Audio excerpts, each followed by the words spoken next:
बिस्मिल्लाहिर्रहमानिर्रहीम। जनाब ज़ी वक़ार हज़रत इमाम हुसैन पाक रज़ी अल्लाह ताला अन्हो मैदान करबला ते पहुता त उन वक़्त हज़रत इमाम हुसैन रज़ी अल्लाह ताला अन्हो ऐं हुर जा काफ़िला पाण में आम्हूं साम्हूं थिया। हुर इहा समूरी हक़ीक़त इब्न ज़ियाद खे ॾिठी मोकिली ऐं पुछांइसि त हाणे छा कयूं। तो उन खां बाद में इब्न ज़ियाद हज़रत इमाम हुसैन पाक रज़ी अल्लाह ताला अन्हो ॾे डायरेक्ट हिकु ख़त लिखियो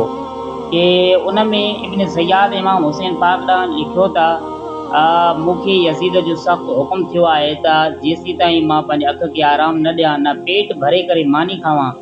तेसीं ताईं हुसैन बिन अली रज़ी अल्लाह ताला अन्हो खे ॿिनि ॻाल्हियुनि मां हिकु न मञराई। या तो हुसैन मूं यज़ीद जी हाकमियत ऐं अमीरी खे तस्लीम करे बैत करे या शहादत खे क़बूल करे। उन खां बाद में हाणे तव्हां कहिड़ो था फ़ैसिलो कयो। जॾहिं कासिद इहो ख़त आणे करे इमाम हुसैन पाक रज़ी अल्लाह ताला अन्हो ॾे पहुतो तो इमाम हुसैन पाक फरमायोसि कि तूं ख़त पढ़ी ॿुधाए। तो इमाम हुसैन पाक इहो ख़त कासिद खां जे ज़ुबानी ॿुधो। तो उन खां बाद में हज़रत इमाम हुसैन पाक रज़ी अल्लाह ताला अन्हो फरमायो त मूंखे मुंहिंजे तरफ़ां इन ख़त जो का बि जवाबु कोन आहे। उन खां बाद में इब्न ज़ियाद अमर बिन साद खे हज़रत इमाम हुसैन पाक रज़ी अल्लाह ताला अन्हो जे मुक़ाबिलो करण जे लाइ मोकिलण जी आछ कई। तो अमर बिन साद चयो त मां हज़रत इमाम पाक हुसैन रज़ी अल्लाह ताला अन्हो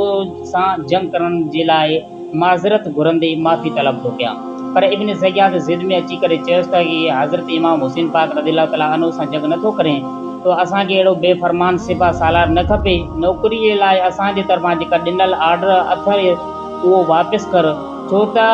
अमर बिन साद खे इब्न ज़ियाद चयो कि असां तोखे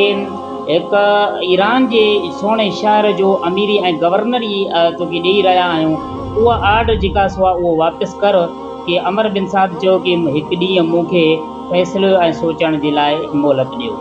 उन खां बाद में अमर बिन साद पंहिंजे अज़ीज़नि दोस्तनि खां मशवरो वरितो कि उन अज़ीज़नि दोस्तनि इहो मशवरो ॾिनोसि कि तव्हां हज़रत इमाम हुसैन पाक रज़ी अल्लाह ताला अन्हो सां कॾहिं बि उन जे मुक़ाबले में जंग न कयो। ऐं संदन हिकु भाणे जे हमज़ा बिन मुग़िरा बि खोले चयो त कि मामा साहिबा हुसैन पाक रज़ी अल्लाह ताला अन्हो सां कंहिं बि सूरत सां जंग न कजां। ऐं मथां दुनियावी लालच में अची करे इमाम हुसैन पाक सां जंग करें तो दुनिया जी समूरी रूए ज़मीन जी बादशाही जेकॾहिं खसिजी वञे त इहा तुंहिंजे लाइ हज़ार भेरा भली आहे जो क़यामत जे मैदान में हुसैन पाक रज़ी अल्लाह ताला अन्हो जो खून जो जवाबदार थी तूं पेश अचे। उन खां बाद में अमर बिन साद इब्न ज़ियाद खे इहो माज़रत तलब कए कि मां हुसैन पाक सां मुक़ाबिलो न कंदुसि। तो इब्न ज़ियाद उनखे धमकी ॾिनी ऐं क़तल करण जो बि धमकी ॾिनुसि, मां तोखे हुकूमत जो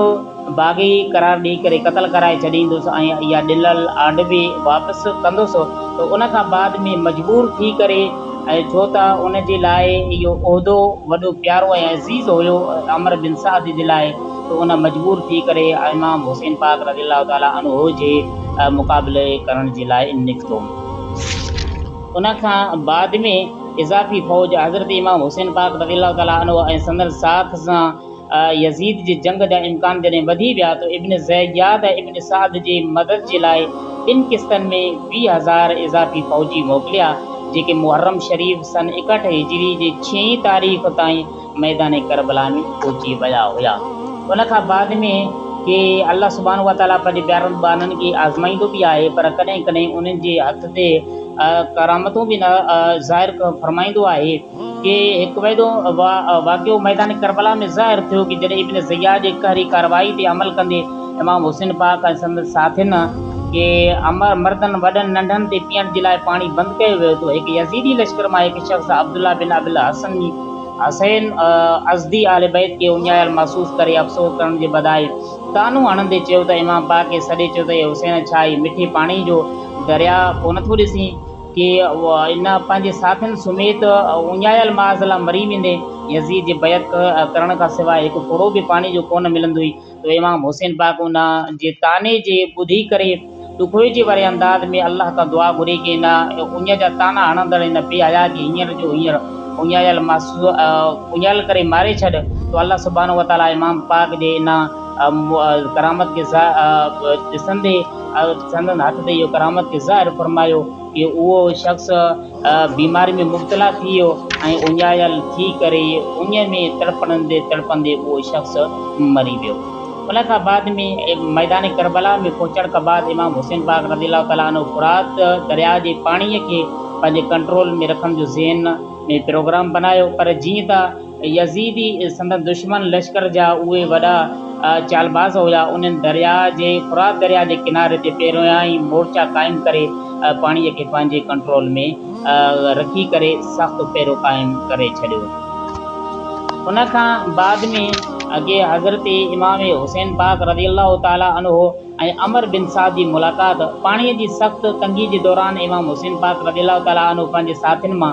अमर बिन कर्ज़ा बिन काब अंसारी नाले हिकु शख़्स खे इब्न साद ॾांहुं इहो पैगाम ॾेई करे मोकिलियो त पंहिंजे ऐं मुंहिंजे लश्कर जे विच ते मूंसां मुलाक़ात कर त उहो भलो थींदो। त इहो पैगाम ॿुधी अमर बिन साद पंहिंजे खीम मां निकिरी करे विच ते आयो। इमाम हुसैन पाक बि ॿाहिरि निकिरी करे तशरीफ़ फरमा थिया। डिघे मुलाक़ात में तफ़सील गुफ़्तगू थियो पर मसइलो हल न थी सघियो। उन खां बाद में के हज़रत सैयदा इमाम पाक रज़ियल्लाहु ताला अन्हु जी भेण उम्मे कुलसूम अर्ज़ु कयो कि मुंहिंजा प्यारा भाउ के जंहिं मां तव्हांखे न उञायल महसूसु करे करे ख़ुश्क ऐं सुकल मैदान ते ॾिसी करे मूं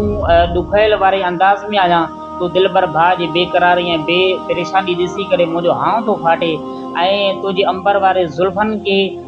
ग़ुबार सां आलूदा ॾिसी करे के वधीक बेक़रार ऐं बेचैन थी वञा थी। तो फलिहाज़ा अल्लाह जे वास्ते कोशिशि करियो त हितां निकिरी हलूं।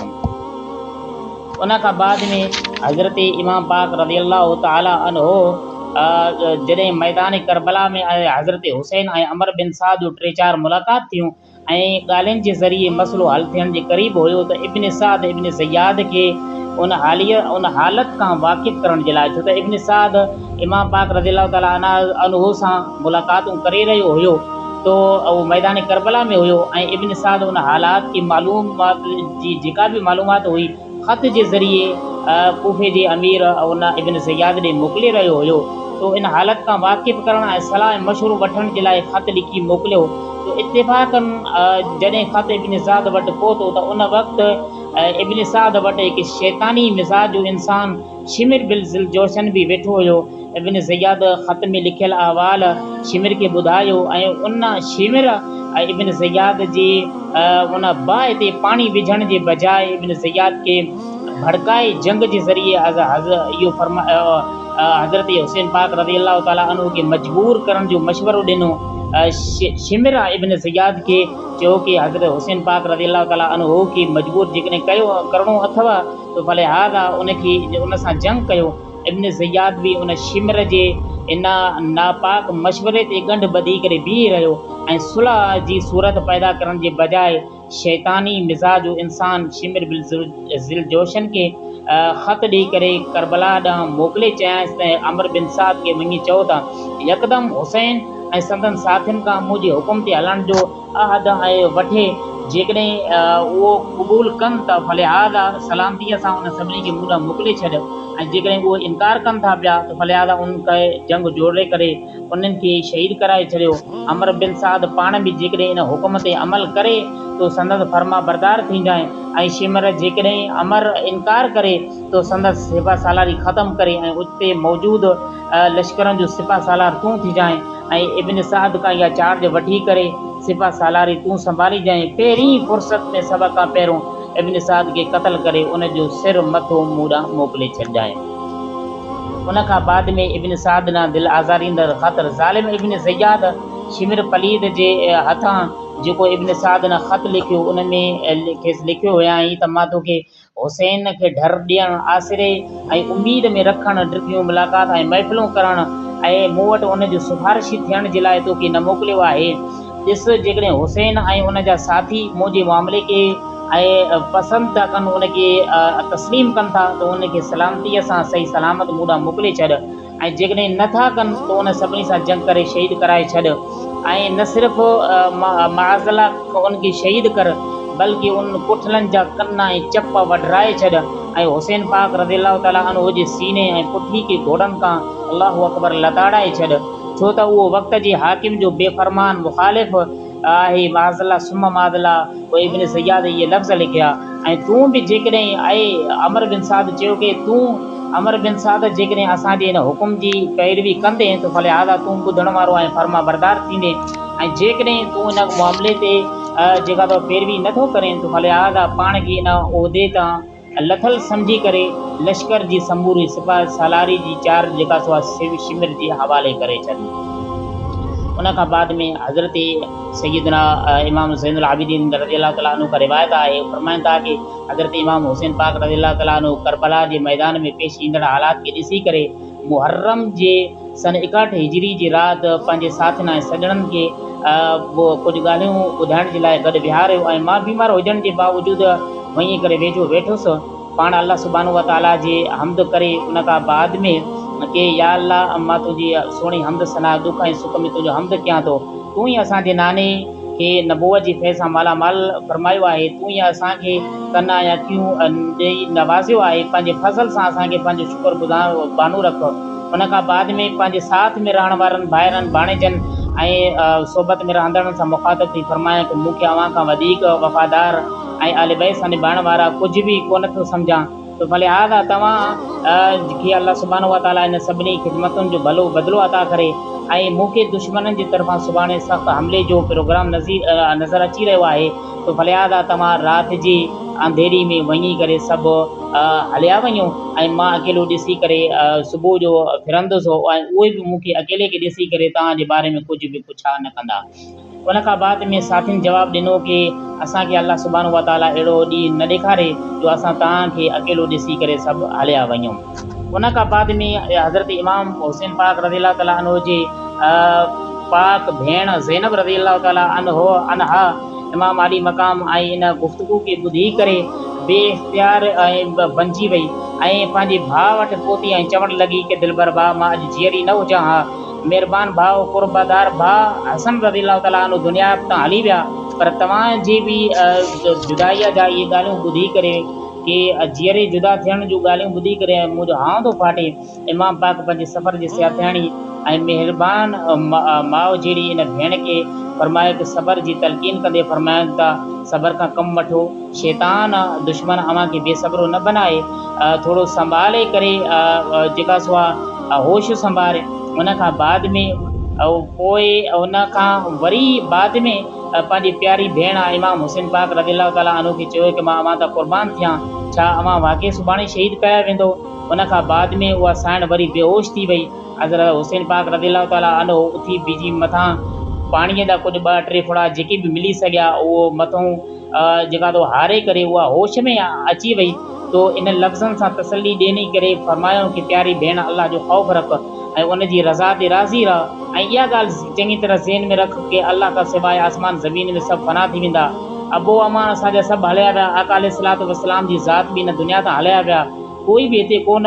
रहंदो। तो फलिहाज़ा मां तोखे कसम थो विझां कि मुंहिंजी शहादत खां बाद में न गिरेबान फाड़ीजांइ, न मुंहं ते धक हणजांइ, ऐं न वैल हलाकत वारा लफ़्ज़ ज़ुबान मां कढजांइ। उन खां बाद में हज़रत इमाम हुसैन पाक रज़ियल्लाहु तआला अन्हु उते जेका सो आहे उन्हनि जो उसुर ऐं बहाना ख़तमु करण जे लाइ उन्हनि खे फरमायो खिताब फरमायो कि छा मां आले बैत आका अलैहिस्सलातु वस्सलाम जी आले बैत मंझां न आहियां, छा इन दुनिया में हुज़ूर सल्लल्लाहु अलैहि वसल्लम जो कोई नवाज़ो मौजूदु आहे, छा मुंहिंजे नबी सल्लल्लाहु अलैहि वसल्लम ने फरमायो कि अल हसन वल हुसैन सय्यदा शबाब अल जन्ना। उन्हनि मंझां कुझु बदबख़्त जेके बि यज़ीद हुया कि उहे चवणु लॻा त असांखे त इहा ख़बर कोन पहुती आहे कि इन हदीस जी। तो हज़रत इमाम हुसैन पाक रज़ियल्लाहु तआला अन्हु फरमायो कि वॾे उमिरि वारा असहाबी सबूरा हिन वक़्तु बि कुफे में मौजूदु आहिनि त ऐं जीअरा मौजूदु आहिनि, तव्हां उन्हनि खां पुछा कयो कि इहा हदीस सही आहे या न, छो त मां हिन दुनिया में कॾहिं बि जेका सो आहे कूड़ न आयो आहे, न बल्कि कूड़ जो सोचियो आहे। ऐं तो फलिहाज़ा उन खां बाद में हज़रत इमाम हुसैन पाक रज़ियल्लाहु तआला अन्हु इन जी सख़्तु तकलीफ़ महसूसु कंदे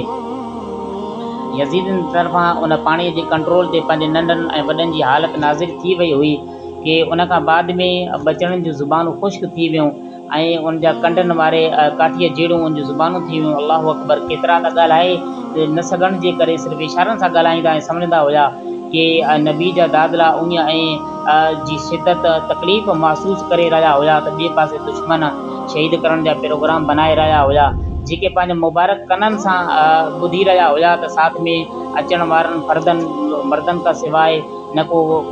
मुनिस हुयो, न को गमख़ार, ऐं न को दोस्त, न को यार, ऐं न को हमदर्द। उन खां बाद में इबादत ऐं तिलावत हज़रत हुसैन पाक रज़ी अल्लाह ताला अन्हु जॾहिं शाम थी राति पई त सॼी राति अल्लाह सुब्हानहु व तआला नमाज़ पढ़ंदा ऐं मग़फ़िरत तलब कंदा, ज़ारी कंदा, दुआऊं घुरंदा रहिया। सुबुह जो फजर जी नमाज़ अदा करण खां बाद में हुसैन पाक पंहिंजे क़ुरान पाक जी तिलावत कंदे अखियुनि मुबारक मां पाणी वहाए रहंदा हुआ कि उन खां बाद में कि हुसैन पाक रज़ी अल्लाह ताला अन्हु खां हिकु शख़्स लंघियो कि तव्हां छाजे लाइ रोई रहिया आहियो, कि इमाम हुसैन पाक रज़ी अल्लाह ताला अन्हु फरमायो त मां परदेसी ॾुख ऐं मुसीबत में मुब्तला हुसैन बिन अली आहियां, कूफे वारनि पाण ख़त लिखी मोकिलियायो बिना सबब हाणे मूंखे उन तकलीफ़ में रखी करे शहीद करण जा प्रोग्राम बनाया अथनि। उन खां बाद में हिकु ख्वाब हज़रत इमाम हुसैन पाक रज़ी अल्लाह ताला अन्हु कि अल्लाह सुब्हानहु व तआला जो ज़िक्र कंदे मैदान करबला में थोड़ी निंड अची वई। ख्वाब में ॾिठाऊं त मुस्तफ़ा करीम सल्लल्लाहु अलैहि वसल्लम कुछ असाब सां गॾु मैदान करबला में तशरीफ़ फरमा थिया ऐं भाकुर में आणे करे फरमाया, दिलबर पुट मूंखे ख़बर आहे त बेदीन दुश्मन तुंहिंजे रत जा प्यासा आहिनि, पर क़यामत में उन्हनि खे मुंहिंजी शफ़ाअत कोन नसीब थींदी कि वरसे में मिलियल मुस्तक़िल मिज़ाजी न छॾिजांइ, अनक़रीब अल्लाह तोखे शहादत जे दर्जे ते फ़ाइज़ कंदो, जन्नत तो लाइ सिंगारे वियो आहे, मां ऐं तुंहिंजा वालिदैन जन्नत में तुंहिंजा इंतज़ार करे रहिया आहियूं ऐं अल्लाह इहे सभई मरतबा तोखे शहादत खां बाद में माणींदे। ईअं फरमाइण खां बाद में इमाम हुसैन पाक जे सीने ते हथ रखी करे आका अलैहिस्सलातु वस्सलाम इहा दुआ घुरी, अल्लाहुम्मा आतिल हुसैन सब्र व अजरा, ए अल्लाह हुसैन पाक रज़ी अल्लाह ताला अन्हु खे सब्र ऐं अजर अता फरमा। उन खां बाद में पाण सुजाग थी विया ऐं समूर इहो ख़्वाब पंहिंजे अहल बैत में ॿुधायो। उन खां बाद में उहे सभु परेशान थी करे ज़ारो क़तार ॻोअण लॻा। हज़रत इमाम हुसैन पाक रज़ी अल्लाह ताला अन्हु ॾहीं मुहर्रम सन 61 जी हिजरी जी राति पंहिंजे वॾे भाउ अली अकबर रज़ी अल्लाह ताला अन्हु खे 50 ॼणा साथी ॾेई करे के सुवार त के पैदल कुझु खलियूं खणी करे पाणीअ जे लाइ मोकिलियो कि उन्हनि यज़ीदनि सां ॾे वठ खां बाद में कि उहे भरे आया। पाणी पहुचण खां बाद इमाम हुसैन पाक सोणे पंहिंजे साथियुनि खे सॾे फरमाए थो उथो पाणी पीओ ऐं कपिड़ा पाक कयो, छो त इहे ई कपिड़ा सुभाणे तव्हांजा कफ़न थींदा। रावी जो कौल आहे त सभिनी जागी अल्लाह जी सॼी राति इबादत कंदे के रुकू में के सजदे में के बीठे के वेठे अल्लाह जी यादि में मसरूफ़ रहिया। ऐं हिकु रिवायत में आयो आहे त हज़रत इमाम हुसैन पाक रज़ी अल्लाह ताला अन्हु पाणी खणण जे लाइ पंहिंजे पीउ जे तरफ़ां भाउ हज़रत अब्बास अलमदार रज़ी अल्लाह ताला अन्हु खे 32 साथी ॾेई करे मोकिलियो, जिन मंझां 22 साथी दुश्मननि जे मुक़ाबले में यज़ीद जे तरफ़ां दुश्मननि जे मुक़ाबले में राति जो ई शहीद थी विया हुआ। उन खां बाद में कि हज़रत इमाम हुसैन पाक रज़ी अल्लाह ताला अन्हु मैदान जंग जी जांच करे कि मुहर्रम उल हराम जी 10 तारीख़ राति जो इबादत ऐं क़ुरान पाक जी तिलावत ऐं यादि इलाही सां गॾु मैदानी जंग जे उन जांच करण जे लाइ निकिता तो संदन साथी हज़रत इमाम हुसैन पाक जो नाफ़े बिन हिलाल जुमिले खे निकिरंदे ॾिसो त पोयां लॻो। इमाम हुसैन पाक पुछियो त तूं छाजे लाइ निकिरी आयो ऐं अर्ज़ु कयईं त क़िबला मूंखे डपु थियो आहे, तव्हां अकेला दुश्मननि जे उन कीमन ॾांहुं वञी रहिया आहियो, इन लाइ कोई हमिलो तव्हां ते न करे। इमाम पाक पंहिंजे तंबू ॾांहुं नाफ़े बिन हिलाल जे हथ मिलाए वापसि आयो ऐं वाट में नाफ़े बिन हिलाल खे फरमाईं त अल्लाह जो कसम आहे, शहादत जहिड़ो वाइदो थियल आहे जंहिंमें बरख़िलाफ़ी न थी सघंदी। ऐं उनखे आज़माए चवईं कि तूं हाणे हींअर पंहिंजे जबलनि मां निकिरी करे भॼी छो नथो वञे, राति जो वक़्तु हर को निंड में आहे, तूं जान बचाए वञे। नाफ़े इहो हुसैन जी अल्फाज़ ॿुधी क़दमनि मुबारक ते किरी करे क़दम चुमंदे अर्ज़ु कयो क़िबला मौत जुदा करे त ॿी ॻाल्हि आहे, बाक़ी हूअं अव्हांखे छॾण जी सोचे बि नथो सघां। उन खां बाद में इमाम हुसैन पाक पंहिंजे घर वारनि जी क़ीमत ॾांहुं हलिया विया ऐं पंहिंजे घर वारनि मां कि नाफ़े बिन हिलाल उन दरवाज़े वटि बीठा कि उन खां बाद में हज़रत इमाम हुसैन पाक रज़ी अल्लाह ताला अन्हु जी प्यारी भेण ज़ैनब रज़ी अल्लाह ताला अन्हा पुछियुसि कि प्यारा भाउ हुसैन, छा मूंखे तुंहिंजी शहादत ॾिसणी पवंदी ऐं ग़मगीन हालतुनि खे मुंहुं ॾियणो पवंदो, कि ख़बर न आहे त अव्हांजे साथियुनि जे दिलि में छा आहे। कि हज़रत हुसैन पाक रज़ी अल्लाह ताला अन्हु पंहिंजी महिरबानी भेण खे फरमायो त इहो अल्लाह थो ॼाणे। नाफ़े बिन हिलाल इहे जुमिलो ॿुधी करे कि पंहिंजे साथियुनि मंझां हबीब बिन मुज़ाहिर खे उन वक़्तु सुजाग करे चयो त हज़रत इमाम हुसैन पाक रज़ी अल्लाह ताला अन्हु ऐं उनजे क़ीम में इहो आवाज़ु हली रहियो हुयो कि उन्हनि खे पक न आहे त असां उन्हनि सां सचा आहियूं या न। तो नाफ़े बिन हिलाल पंहिंजे उन साथीअ खे जॻाइण खां बाद में पंहिंजे साथियुनि जे ख़ीमनि ॾांहुं विया ऐं उन्हनि खे चयूं की तव्हां अचु हली करे हिकु ई आवाज़ थी करे इमाम हुसैन पाक जे ख़ेमे ॾांहुं ॿाहिरि असां आवाज़ बुलंद करे असां चऊं की असां हर हालत में इमाम हुसैन पाक रज़ी अलाह ताला अन्हु जे हुकुम जा मुंतज़िर आहियूं, असां उन ते जान क़ुर्बान करण वारा आहियूं। उहा अची करे ख़ीमनि जे ॿाहिरों इमाम पाक जे ख़ीमे जे ॿाहिरों अची करे इहो आवाज़ बुलंद कयो ऐं इहो आवाज़ ॿुधी करे इमाम पाक रज़ी अलाह ताला अन्हु जा आले बैत आवाज़ ॿुधी करे उनखे तसल्ली मिली वई। उन खां बाद में हज़रत सैयदा ज़ैनब रज़ी अलाह ताला अन्हा जो सब्र कि सैयदा ज़ैनब रज़ी अलाह ताला अन्हु पहिरियां त बेइख्तियारी जी हालत में बेसब्री ॾेखारे रही हुई, पर हुसैन पाक रज़ी अलाह ताला अन्हु जे सम्झाइण हिदायतूं ॾियण खां बाद में समूरो वक़्तु पाण सब्र में गुज़ारियो, ॿियनि खे बि सब्र जी तलक़ीन कंदा रहिया। उन खां बाद में कि हज़रत हुसैन पाक रज़ी अलाह ताला अन्हु जी शहादत जे वक़्तु बि इमाम सैयदा ज़ैनब रज़ी अलाह ताला अन्हु न गिरबान खोलियो, न मुंहं ते धक हया ऐं न वॾनि मुसीबतुनि खे सब्र वारे दिलि ऐं मज़बूत ईमान सां बर्दाश्त कंदी रही। उन खां बाद में इमाम हुसैन खंदक जी घुटरायो। इमाम हुसैन पाक रज़ी अलाह ताला अन्हु खे जॾहिं यकीन थियो कि सुबह 10 मुहर्रम जो ॾींहुं जंग शुरू थींदी, तॾहिं इमाम हुसैन पाक पंहिंजे साथियुनि खे सॾे फरमायो त पंहिंजे ख़ीमनि जे चइनी पासनि खां वॾे खंदक खॾ खोटरे करे रखो जो को बि दुश्मन उतां हमिलो न करे सघे ऐं पंहिंजे अचण वञण जे लाइ सिर्फ़ु हिक पासे खां एतिरो रस्तो छॾियो जो अकेलो माण्हू अची वञे सघे। संदसि हुकुम ते अमल कंदे समूर साथियुनि राति जे उन थोरे हिसे में जेका सो आहे खंदक खोटरे ऐं उहा खंदक तयारु करे छॾी। जॾहिं आशूरा जो ॾींहुं थियो तो 10 मुहर्रम जी राति ख़त्म थींदी, अमर बिन साद बिन जमात खे नमाज़ पढ़ाए लश्कर खे जंग लाइ तयारु कयो। इमाम हुसैन पाक रज़ी अलाह ताला अन्हु बि पंहिंजी जमात खे इमाम हुसैन पाक रज़ी अलाह ताला अन्हु बि पंहिंजी जमात खे तयारु कंदे उन्हनि खे नमाज़ पढ़ाई। उन खां बाद में कि हज़रत इमाम हुसैन पाक रज़ी अलाह ताला अन्हु कुझु मुक़ररु कया पासनि खां माण्हू पंहिंजे साथियुनि खे ऐं अमर बिन साद बि उन्हनि खे मुक़ररु कयो। उन खां बाद में जेका जंग हुई उन में खंदक में खॾ खोटरियाऊं ताकि दुश्मन जेका सो आहे अची करे हमिलो न करे, उन में बाहि काठियूं वग़ैरह अंदरि विझी करे बाहि ॿारियाऊं ताकि दुश्मन जेका सो आहे अची करे उतां हमिलो न करे सघे। उन खां बाद में हज़रत इमाम हुसैन पाक रज़ी अलाह ताला अन्हु हिकु अल्लाह सुब्हानहु व तआला जी बारगाह में दुआ घुरी ऐं मुखालिफ़नि खे नाला वठी करे हिदायत कयऊं कि मूंखे ख़बर आहे त मां जवानीअ खां वठी बातिल सां मुहबत न रखंदो आहियां, हींअर बि असांखे हिन मिलण वारे इनाम ते ख़ुशी आहे। अल्लाह जो कसम असांखे हुरनि पहुचण ताईं सिर्फ़ु हिन मुखालिफ़नि जे तलवार सां हमले करण जी देरि आहे। उन खां बाद में इमाम हुसैन पाक रज़ी अलाह ताला अन्हु दुआ घुरी कि या रब्बुल आलमीन मुंहिंजे ॾुखनि में मुंहिंजो एतिमाद ऐं हर सख़्ती में उमेदु ऐं आसिरो तूं आहीं। केतिरा ॾुख आहिनि जो उन्हनि में दिलि कमज़ोर थींदी, हीला घटिजी वेंदा, दोस्त छॾे वेंदा, तो फलिहाज़ा ॾुख ॾारींदड़ ऐं हर नेमत जो मालिक तूं आहीं। उन खां बाद में इमाम हुसैन पाक रज़ी अलाह ताला अन्हु उन मुखालिफ़नि खे नाला वठी करे हिदायत कई, पर उन्हनि ज़ालिमनि जे उन में क़िस्मत में हिदायत न लिखियलु हुई। उन खां बाद में इमाम हुसैन पाक रज़ी अलाह ताला अन्हु जे हिकु साथी ज़ुहैर बिन कैन हथियार गॾु खणी घोड़े ते सुवार थी कूफ़े वारनि सां ज़ालिमनि सां मुखातिबु थियो कि अल्लाह जो कूफ़ियो, अल्लाह जो अज़ाब तव्हांजे अचण वारो आहे। मुस्लमान जो मुस्लमान ते हक़ आहे जो उन जी ख़ैर ख़्वाही करे। अवां हिन वक़्तु पाण में भाइरनि वांगुरु हुयासीं, हिकु दीन ते हुयासीं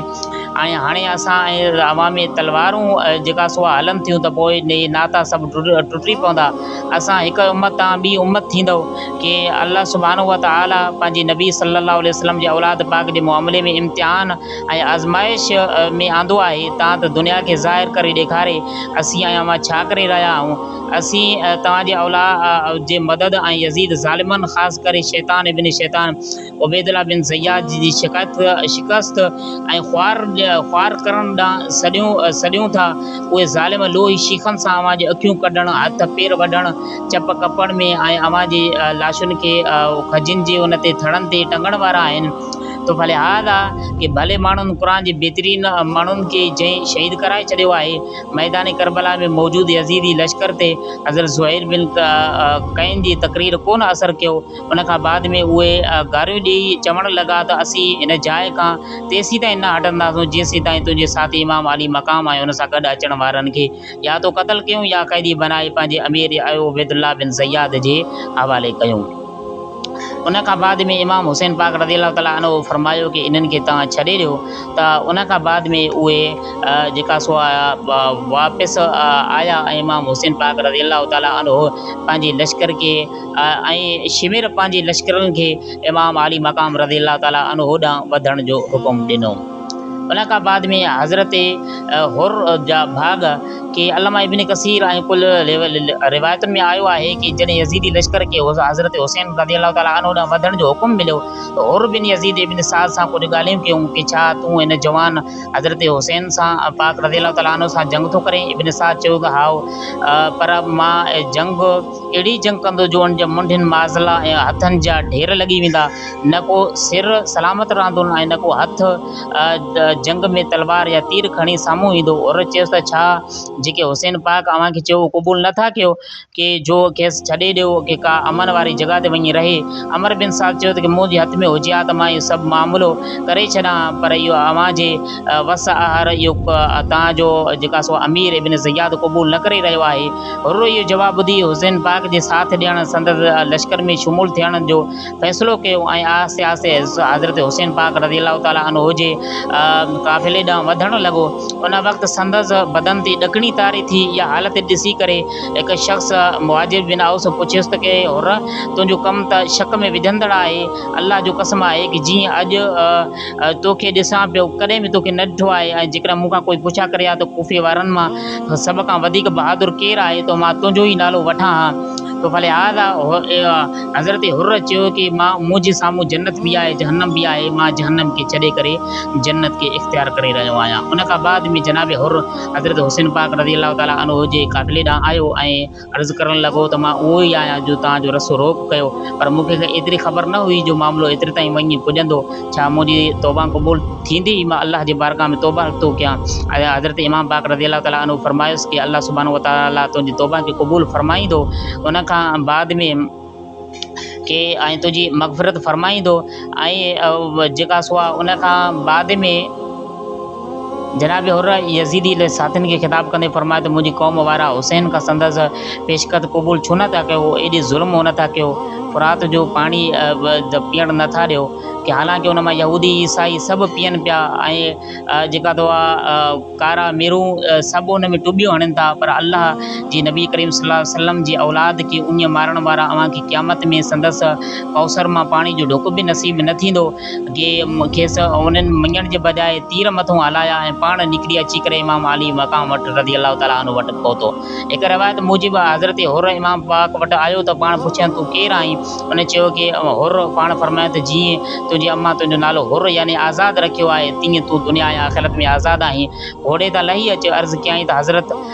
हाणे घोड़े तां तॾहिं लहंदो त जॾहिं इन्हनि ज़ालिमनि सां लड़ंदे पंहिंजो साहु अव्हां तां सदको करे क़ुर्बान कंदुसि। हज़रत इमाम हुसैन पाक रज़ी अल्लाह ताला अन्हु फरमायुसि भला जीअं मुनासिब सम्झी तीअं करें, अल्लाह सुब्हानहु व तआला तो ते रहमतूं फरमाए। तो हज़रत ज़ी बकार इहो जंग जे मैदान करबला में इमाम हुसैन पाक रज़ी अल्लाह ताला अन्हु जे पहुचण खां वठी ऐं जंग जे शुरू थियण खां पहिरां वारा हालात हुया। उन खां बाद में जंग जी शुरूआति थी कि उहे मामलात मां अव्हां जे साम्हूं बाद में बयानु कंदुसि।